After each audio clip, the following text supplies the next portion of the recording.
tell you, you were getting much better at the end.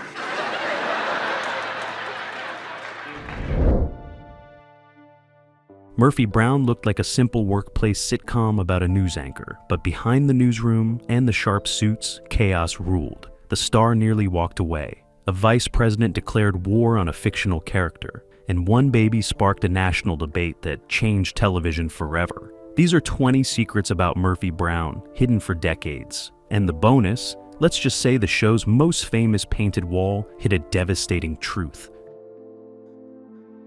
Number 20. Candace Bergen never wanted to do television.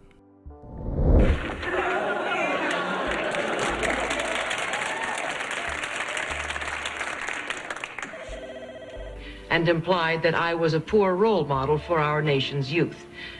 While some might argue that attacking my status as a single... Candace Bergen was a movie star, an Oscar-nominated actress who'd built her career on the big screen. When Diane English approached her about playing Murphy Brown, Bergen said no immediately. Television was beneath her. It was repetitive, creatively limiting, a step down from film.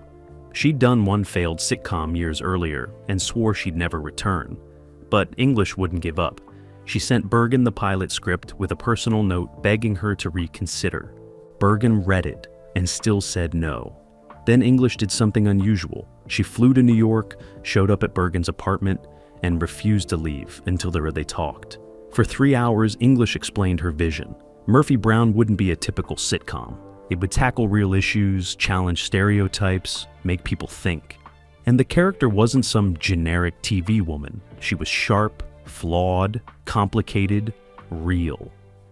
Bergen finally agreed to film the pilot. Just the pilot. If it didn't feel right, she'd walk away. They shot it in 1988, and something clicked. Bergen realized Murphy Brown was different, special, worth her time. She signed on for the series, and it became the role that defined her career, earning her 5 Emmys and erasing any doubt that television could match film's prestige. Number 19. The character was based on real female journalists. He's a gibbon sending Murphy for a ride on the wild side. I think he just sneezed on my tie. I finally met a Republican I like. All new Murphy. Isn't this a hoot? Can you believe it? Corky, you remember that... Murphy Brown wasn't pulled from thin air.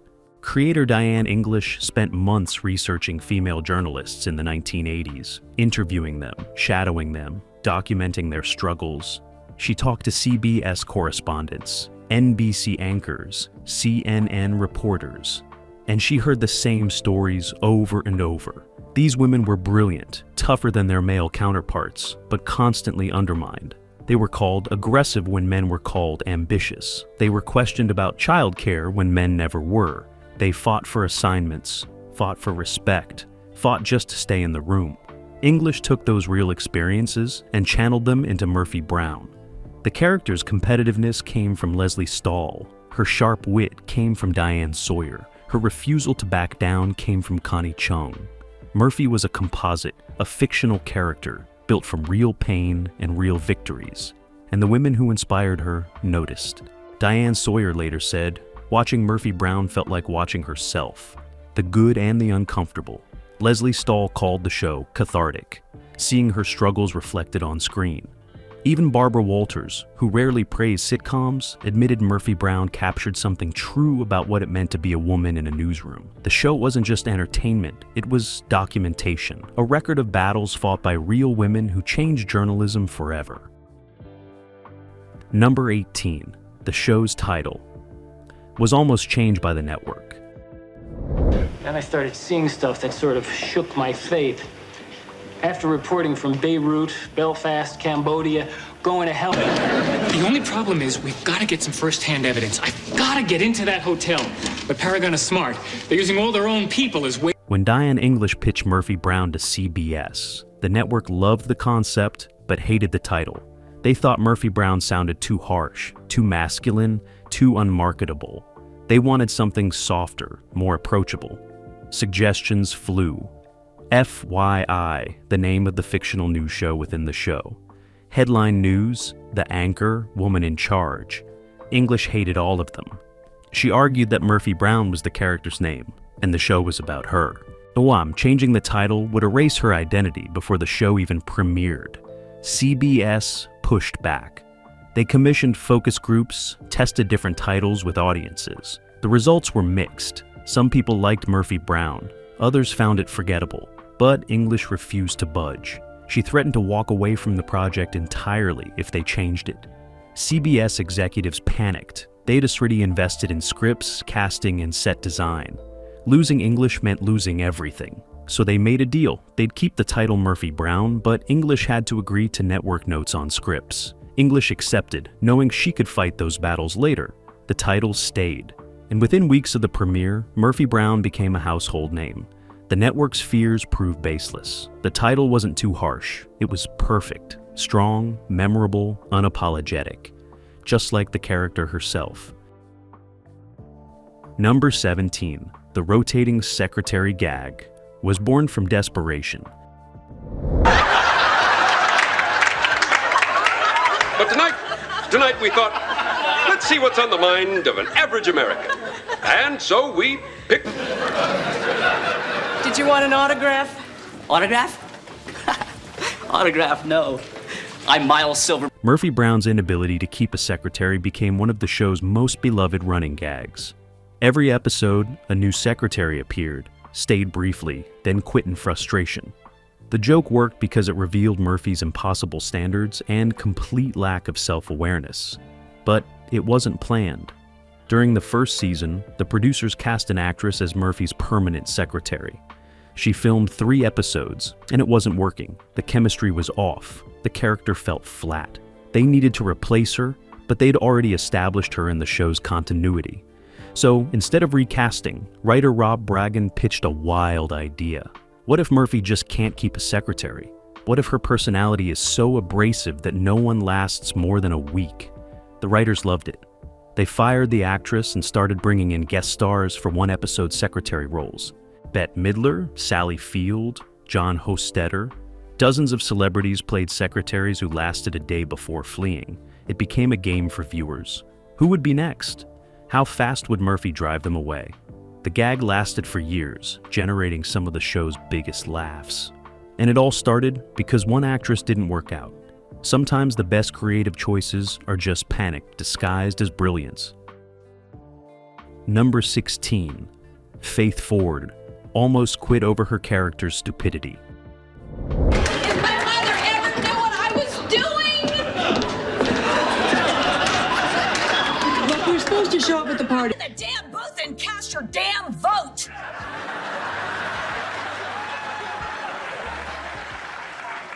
Faith Ford played Corky Sherwood, the perky, naive, beauty pageant winner turned reporter. And she hated it. Ford was a smart actress with range, and Corky felt like a dumb blonde stereotype she'd spent years trying to avoid. By the end of season 1, she was miserable. She told producers she wanted Corky to grow, to show intelligence, to be more than comic relief. The producers listened, but they didn't change anything. Corky stayed ditzy. Ford considered leaving. She'd signed a 5-year contract, but she explored legal options to break it. Then something unexpected happened. Fan mail started pouring in, not mocking Corky, but loving her.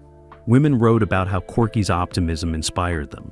Men wrote about how her kindness stood out in a cynical world. And critics started praising Ford's performance, calling it nuanced, charming, harder to play than it looked. Ford realized she'd been wrong. Corky wasn't just a dumb blonde. She was the heart of the show, the counterbalance to Murphy's harshness. And playing that role required skill, not stupidity. Ford stayed. She stopped fighting the character and embraced her. And in later seasons, the writers did let Corky grow, showing her competence, her ambition, her depth. But it was Ford's portrayal of the early, simple Corky that made audiences fall in love. Sometimes you have to play the role before you understand why it matters. Number 15. The cast clashed with Candace Bergen, constantly. Natalie snuck into the studio. You know, you really shouldn't do that. You could get into trouble. Oi. Okay! Which one of you turkeys got their greasy fingerprints all over my Emmy? All right, she's back. On screen, the Murphy-Brown ensemble looked like a tight-knit family. Off-screen, tension simmered between Candace Bergen and the rest of the cast. Bergen was a movie star, a perfectionist who demanded multiple takes and precise line readings. The other actors came from theater and television backgrounds, where improvisation and collaboration were the norm. Bergen's rigidity frustrated them. Faith Ford later admitted she felt intimidated, afraid to make suggestions. Charles Kimbrough said Bergen rarely socialized with the cast between takes. Joe Regalbuto called her distant, professional, to a fault. But the worst conflict involved Grant Shawd, who played Miles Silverberg.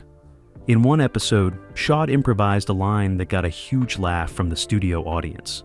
Bergen stopped the taping, walked over to the director, and demanded they reshoot the scene with the scripted line. Shawd was humiliated. The cast took his side. Now Bergen refused to back down. They reshot it her way.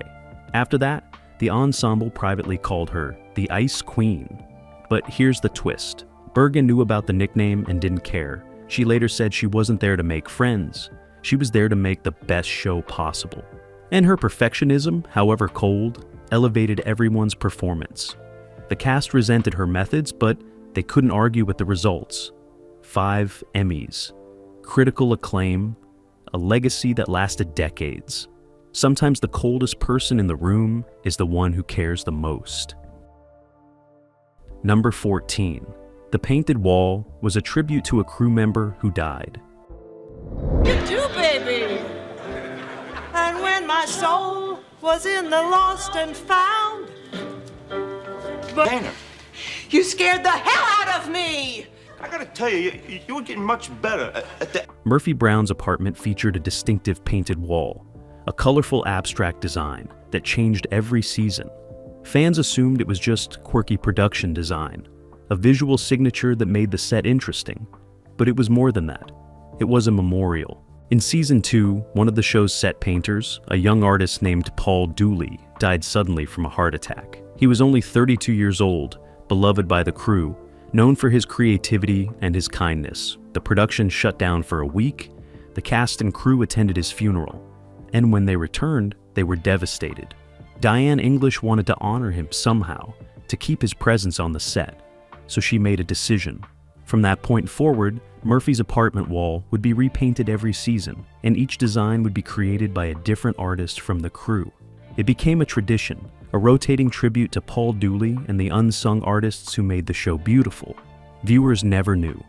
The show never explained it. But every time Murphy walked into her apartment, past that painted wall, the crew saw Paul's legacy. Art as memory, color as grief, and a reminder that every frame of television is built by people you'll never see, people who deserve to be remembered long after the cameras stop rolling. Number 13. Dan Quayle's attack made the show more popular. Epitomizes today's intelligent, highly paid professional woman, mocking the importance of fathers by bearing a child. I didn't know just what was wrong with me.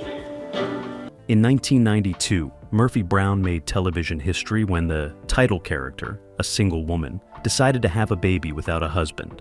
It was a groundbreaking storyline, reflecting real changes in American families. But Vice President Dan Quayle wasn't happy. In a speech about family values, Quayle attacked Murphy Brown by name, saying the show was mocking the importance of fathers and glamorizing single motherhood. He called it a poor example for American women. The backlash was immediate and massive. Some conservatives praised Quayle, but most of America mocked him for declaring war on a fictional character. Late-night hosts destroyed him. Saturday Night Live parodied him. And the media turned it into a cultural firestorm. Diane English responded brilliantly. She wrote a special episode where Murphy directly addressed Quayle's comments, defending her choice and challenging his understanding of modern families. The episode became the highest rated of the entire series, drawing over 38 million viewers. Murphy Brown merchandise sales exploded. The show became a symbol of progress, feminism, and the changing American family. Quayle's attack didn't hurt the show. It made it a phenomenon, and years later, even Quayle admitted he'd made a mistake. He'd tried to shame Murphy Brown into submission. Instead, he turned her into an icon. Number 12. Candace Bergen refused to submit for Emmy consideration. Here's Emmy goes to Candace Bergen, Murphy Brown. Time Emmy winner, Candace Bergen.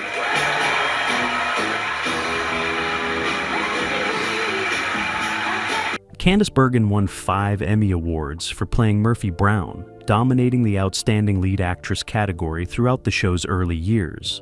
But in 1995, after her 5th win, Bergen did something unprecedented. She withdrew her name from Emmy consideration permanently. She announced she would never accept another nomination for Murphy Brown, even though the show was still running. Her reason? She felt she'd won enough. 5 Emmys felt greedy, excessive. She wanted other actresses to have a chance. The Television Academy was stunned. Actors don't refuse Emmys. They campaign for them, beg for them, build entire careers around them. But Bergen walked away from guaranteed nominations and possible wins. Some called it classy, others called it publicity stunt. But Bergen was serious. For the remaining 3 seasons of Murphy Brown, her name never appeared on the ballot. She kept acting at the same level, delivering the same quality performances, but she refused recognition. Other actresses in the category, Helen Hunt, Sybil Shepherd, they finally had a chance to win without competing against Bergen. And Bergen never regretted it. She later said 5 Emmys was enough for anyone. After that, it stopped being about recognition and started being about the work. And the work was always enough. Some actors chase awards their entire lives. Candace Bergen just gave hers away. Number 11. The Show. Predicted the 24-hour news cycle's destruction. Oh yeah, you bet. What'd you pick up down at the newsstand? Oh, house beauty. Baby in the treetop, when the wind blows, the cradle will rock. Murphy Brown premiered in 1988 when network news was still respected, trusted, built on journalistic integrity. But the show's writers saw what was coming. They predicted the rise of 24-hour news networks, the prioritization of speed over accuracy, the blurring of news and entertainment. In multiple episodes, Murphy ranted about cable news destroying journalism, about anchors becoming celebrities, about ratings trumping truth. At the time, it seemed exaggerated, satirical, worst-case scenarios played for laughs, but they were warnings. By the mid-90s, everything Murphy Brown predicted started happening. CNN, Fox News, MSNBC, they turned news into a product, constantly updated, sensationalized, desperate for clicks and views. The line between reporting and opinion disappeared. Anchors became personalities, and the measured research journalism that Murphy Brown represented started dying. The show's writers didn't have a crystal ball. They just paid attention. They watched how technology was changing media consumption, how corporations were buying news networks, how profit was becoming more important than truth. And they wrote about it. What looked like comedy in 1988 looked like prophecy by 2000. Murphy Brown's rants about the death of journalism weren't jokes. They were eulogies delivered years before the funeral. And now, decades later, watching those episodes feels less like satire and more like documentary footage from a better, smarter world that no longer exists. Number 10. The bar set was actually functional. Fontana. Murphy Brown. So you're going up for one of these spots on FYI, huh? Right. You too? Yeah. Phil's Bar, where the FYI crew gathered after work, wasn't just a set. It was a real, functioning bar. The producers built it with working taps, a fully stocked liquor cabinet, and real beer on draft.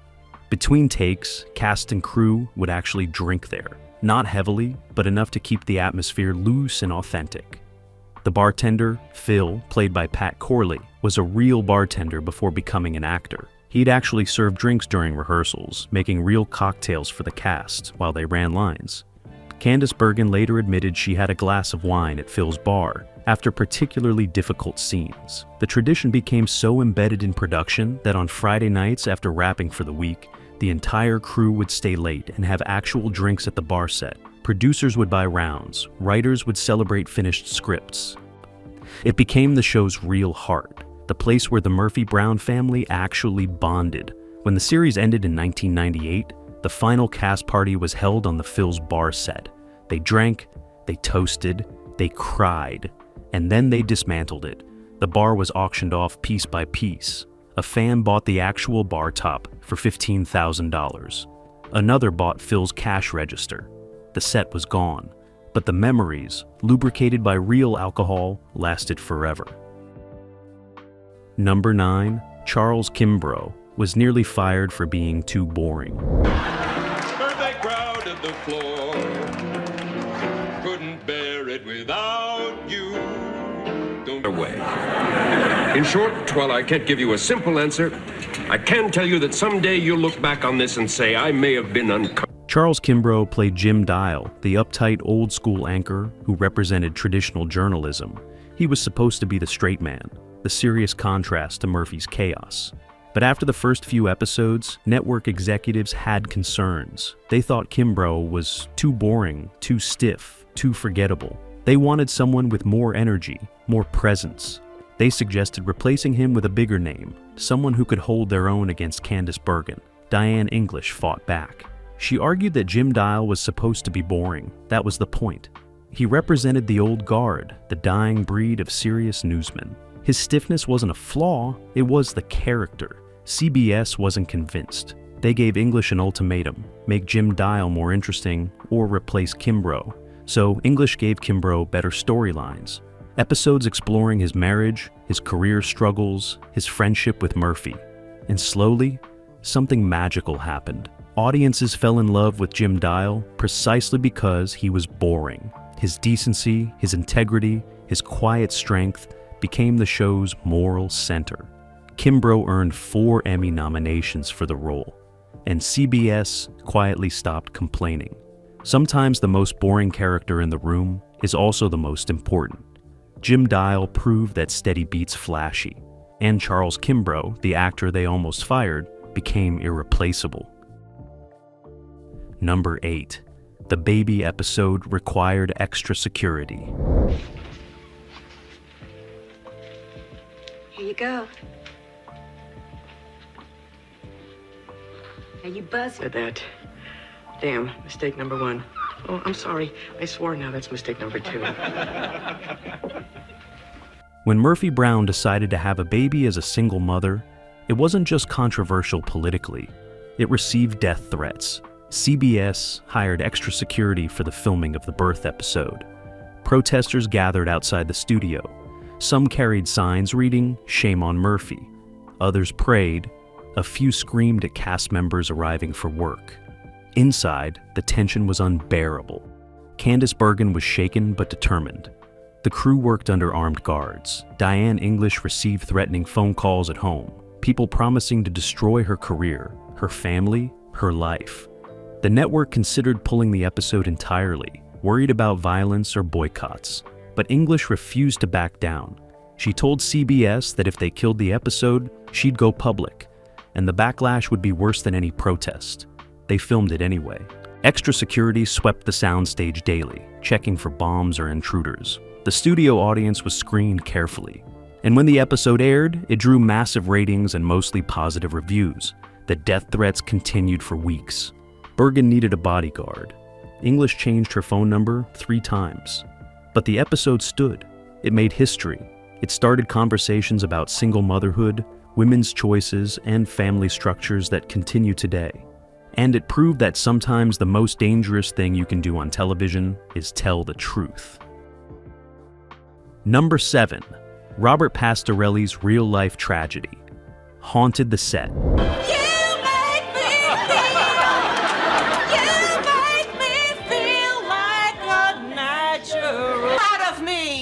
I tell you, you were getting much better at the end. Robert Pastorelli played Eldon Bernecki, Murphy's eccentric house painter, who became a beloved recurring character. He was funny, charming, beloved by cast and crew. But behind the scenes, Pastorelli was carrying unimaginable grief. In 1991, his girlfriend died from a gunshot wound in their home. The death was ruled accidental, but suspicions lingered. Pastorelli was questioned extensively, though never charged. He maintained his innocence, saying she'd been handling his gun and it went off. The tragedy destroyed him. He started drinking heavily, showing up late to set, forgetting lines. The cast knew, but didn't know how to help. Candace Bergen tried talking to him. Diane English offered professional counseling, but Pastorelli withdrew, burying his pain in alcohol and work. His performances remained strong somehow, the only place he could still function. But everyone on set could see him dying inside. In 1994, Pastorelli left Murphy Brown, saying he needed a break. He worked sporadically after that, never regaining his momentum. In 2004, he died of a drug overdose, alone in his apartment. He was 49 years old. When the cast learned of his death, they were devastated but not surprised. They'd watched him struggle for years, watched the light fade from his eyes. Eldon Bernecki made audiences laugh, but the man playing him never stopped mourning. Number 6. The show almost ended. Enter season 5. Oh, please don't tell me that you're mad. Are you, Bo Bear? Corky, I gotta be back at the dealership by 1. We've got to clear out all the... Let's get you some menus. Oh, excuse me? Oh, Miles, that won't be necessary. I'm sure a table... In 1993, after 5 successful seasons, Diane English wanted out. She was exhausted, creatively drained, and felt the show had said everything it needed to say. She told CBS she was leaving, and without her, the show should end. The network panicked. Murphy Brown was still a ratings giant, a critical darling, a money-making machine. They begged English to reconsider. She refused. So CBS made a bold move. They asked Candace Bergen what she wanted. Bergen surprised them. She wanted to continue, but only if they found the right replacement showrunner, someone who understood the show's voice, who could maintain its quality. CBS conducted an exhaustive search. They interviewed dozens of writers and producers. None felt right. Then they found Bill Diamond and Michael Saltzman, 2 writers who had been with the show since season 1. They knew Murphy Brown inside and out. Bergen approved them. English gave them her blessing, and the show continued for 5 more seasons under their leadership. The transition was remarkably smooth. The quality remained high. The ratings stayed strong. But there's always been debate among fans. The first 5 seasons under English felt sharper, more dangerous. The last 5 felt safer, more comfortable. Neither version was better or worse, just different. And the fact that Murphy Brown survived losing its creator proved the show was bigger than any one person. Number 5. Joe Regal Buto fought to make Frank more than comic relief. What I found may shock you. It began with the plant manager who... All right, nobody do stuff like that, all right? No security guards or police or anybody in here, understand? May I remind everyone, millions of people... Joe Regal Buto played Frank Fontana, the investigative reporter who started as Murphy's romantic interest, then became her best friend. But in early seasons, Frank was mostly comic relief. The guy who got the punchline, but never the depth. Regal Buto hated it. He was a serious actor who trained at Juilliard, and he wanted Frank to matter. He started pitching story ideas to the writers. Episodes about Frank's journalism, his ethics, his struggles. Most were rejected. They said Frank worked best as support, not as a lead. Regal Buto kept pushing. He rewrote his own lines in rehearsals, adding nuance and depth. Directors would tell him to play it lighter, funnier. He'd ignore them and play it real. The tension came to a head in season 3 when Regal Buto threatened to leave the show unless Frank got better material. Diane English called his bluff, saying he was replaceable. Regal Buto walked off, set mid-rehearsal, and didn't return for 2 days. Everyone thought he was done. Then English called him at home, and they talked for 3 hours. She admitted she'd underestimated the character and underestimated him. She promised better storylines if he came back. Regal Buto returned, and Frank started getting deeper episodes. Stories about his father, his career ambitions, his friendship with Murphy. He never became the star, but he became essential. And all because one actor refused to be just the comic relief. Number 4. The revival failed because they waited too long. Murphy, HR's gonna send someone up to interview as your new secretary. Oh, goody. I haven't had one of those in a while. huge operation. Oh, I get that completely. Everyone works together. It takes a village. Well, you are very impressive. In 2018, CBS revived Murphy Brown for one season. 13 episodes bringing the character back into the Trump era. It should have worked. Candace Bergen returned.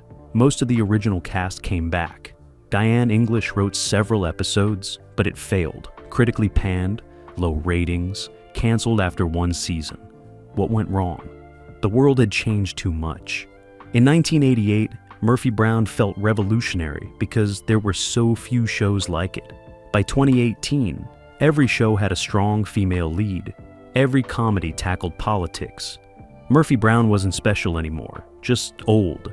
The revival tried to recapture the magic by repeating the formula, but formulas don't age well.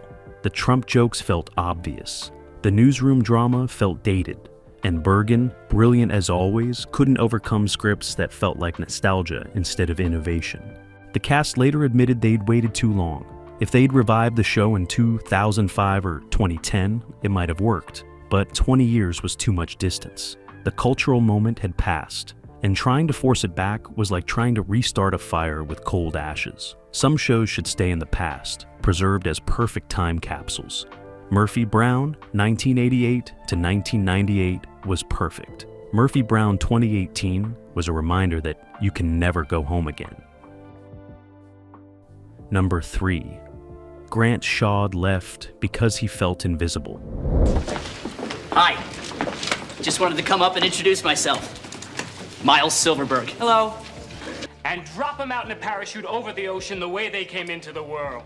Naked. That's what I want you to do when I go, Miles. Grant Shaw played Miles Silverberg, Murphy's young, neurotic producer. He was in almost every episode for 7 seasons, delivered hundreds of jokes, earned an Emmy nomination. Then, in season 9, he quit, just left. The official reason given was pursuing other opportunities. The real reason, he felt invisible. Shaw later admitted that despite being a series regular, he was treated like a guest star. Storylines focused on Murphy, Jim, Frank, Corky. Miles got scraps, one-liners, setups for other people's jokes. He asked for better material repeatedly, and was told Miles worked best as a supporting character. By season 9, Shaw was frustrated and exhausted. He told producers he wanted out. They tried to convince him to stay, offering more money but not more screen time. Shaw refused and left the show. He was replaced by Lily Tomlin playing a new producer, but it wasn't the same. Miles had been part of the show's DNA. Without him, something felt missing. Shaw's career never recovered. He did guest spots in small roles, but never found another major part. Years later, he said leaving Murphy Brown was the biggest mistake of his career. Not because he regretted standing up for himself, but because he realized being invisible on a hit show was better than being invisible everywhere else. Sometimes you don't know what you have until you walk away. Number 2, the show's theme song was written in 20 minutes.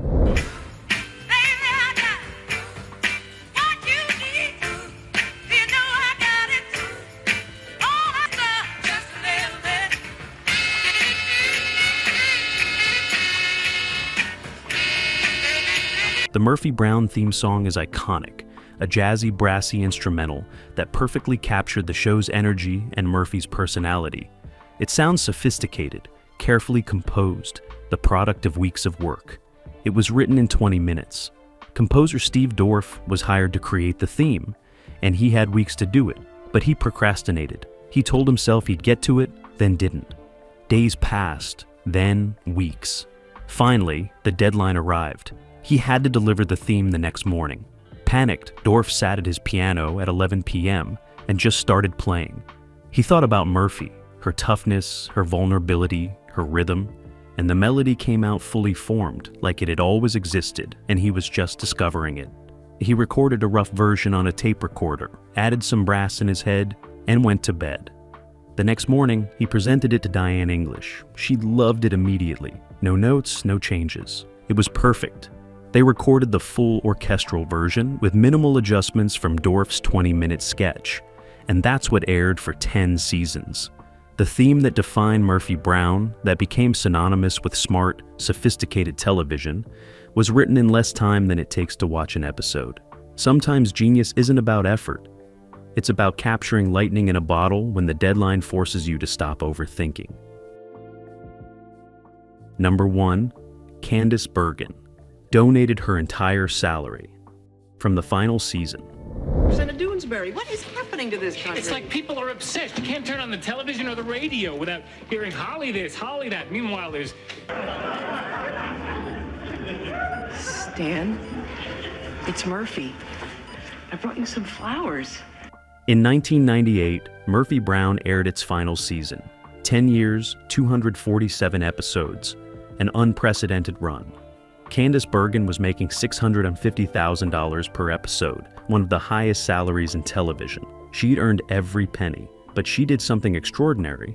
She donated her entire final season salary to charity, every cent, over $8 million.